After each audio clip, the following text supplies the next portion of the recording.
আজকে অফিসের ড্রেস পরে কি করছে? আর আলমারি থেকে এতগুলো টাকা বের করছে যে? কুসুম, আর সানডে তো, তুমি অফিসের জামা প্যান্ট পরে কোথায় যাচ্ছ? অফিসের ড্রেস পরে অফিসেই তো যায় মানুষ, অফিসেই যাচ্ছি।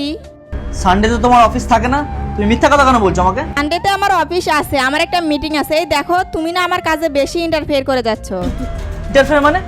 আমি তোমার হাজবেন্ড, এটুকু অধিকার আমার আছে। কোথায় যাচ্ছ সেটা বলো। না, আমার লাইফে তোমার কোনো অধিকার নাই। তুমি এখানে চুপচাপ বসো, আমার অফিস আছে, অফিসে যাচ্ছি। কুসুম, নিশ্চয়ই কোনো গন্ডগোল আছে। আজকে তো অফিস নেই, তবুও অফিসে গেল।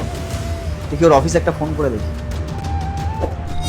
হ্যালো, হ্যাঁ ম্যাডাম, বলছি আপনাদের কি কোনো আজকে অফিসে মিটিং আছে?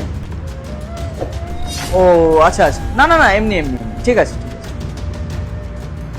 অফিসে তো কোনো মিটিংও নেই, এতগুলো টাকা নিয়ে অফিসের ড্রেস পরে কিসের জন্য গেল? আমার ঘরে নিশ্চয়ই কোনো গন্ডগোল চলছে। আমাকে আজকে হাতে নাতে ধরতেই হবে। দেখি, বেশি দূরও যাইনি এখনো।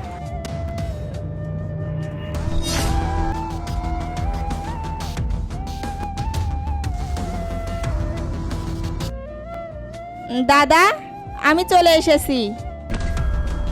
এরা আবার কারা? তুমি যদি তোমার বাবাকে ভালোবেসে থাকো তাহলে অবশ্যই চ্যানেলটাকে সাবস্ক্রাইব করে দিয়ে যাবেন। আর যদি তোমার মাকে ভালোবেসে থাকো তাহলে অবশ্যই কমেন্টে মা লিখে যাবেন। আমি আপনাকে প্রমিস করেছিলাম না, এখানে 1,00,000 টাকা আছে, আপনি আপনার ওয়াইফের চোখের অপারেশনটা করিয়ে নিন। আপনাকে যে কি বলে ধন্যবাদ জানাবো। আমাকে ধন্যবাদ দেওয়ার কোনো দরকার নেই।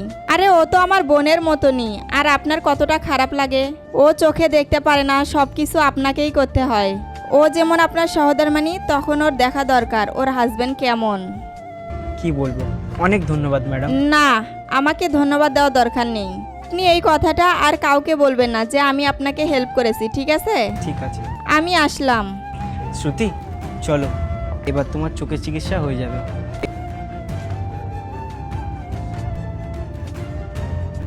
আমার বউ এত ভালো?